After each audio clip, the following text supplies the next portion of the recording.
My job as a care coordinator for the Evergreen chapter is to go around, visit people in their homes. To be a care service coordinator takes a lot of compassion, education about the disease, the ways that we can be of support to patients, especially in their homes. We travel great distances to meet people in their homes. We get to bring equipment, information, resources to them.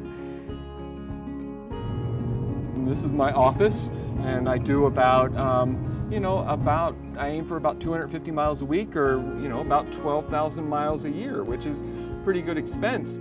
It is one of our essential things that we do, is getting this equipment to people and meeting people in their homes and see how they're living with ALS. A clinic like this ALS clinic brings twofold. I think we learn from each other, but we also learn from the patients and their families, because they're coping, of course, with a very difficult neurodegenerative disease, and they're learning how to cope with that in their daily lives, and so they bring that special knowledge to us, and then we bring our knowledge of each of our specialties to them, and we all learn from each other. When a client comes into the clinic, they will see 8 different disciplines and clinicians all in one day. I think this clinic means hope for patients, and that we're here for them, and we want to help them through their journey and try to help manage their symptoms, and know that we're here to fight with them.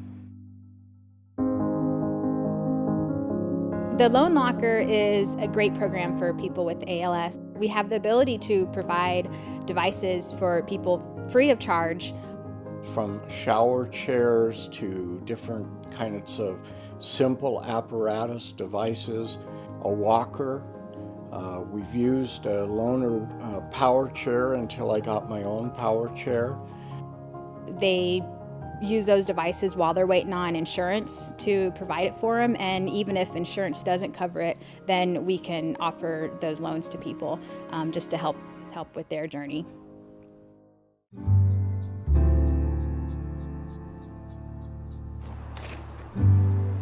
My role with the Evergreen chapter is I'm an assistive technology coordinator. So what I do is I pretty much help anybody with ALS with any technology services that they might need. Okay, so I think as long as you click in this window, then it can range from helping somebody get a communication device, and we have a loan locker, so I maintain those devices, to just, if somebody is using an iPad and they might communicate on their iPad, or they want to use the internet or make phone calls, and maybe it's difficult for them to use their cell phone. Hello, my name is Tina. I have ALS. Surprise. I'm just happy to be here amongst my peeps. ALS Association has been essential to my well-being. They loaned me hundreds of thousands of dollars of equipment and furnishings. I've been blessed beyond measure. With the advent of the technology assistance with Jackie, that's huge, because now I can look to her to help me understand what's available, how I can use it, and the instruction. Our Respite grant program is meant to help people who are caregiving for people who are living with ALS. People use the Respite grant in a variety of ways. They may use it just to hire in some extra help so that they can go take a break and maybe do some shopping, even take a spa day, take a couple days off to go to a family wedding. There's all kinds of ways people find to take a break from caregiving.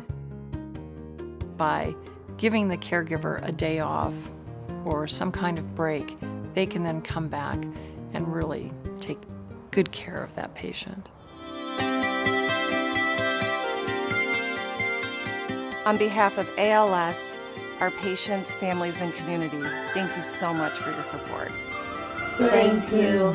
To all the donors, thank you. Thank you so much for all that you do for people living with ALS today. Thank you to all the generous donors.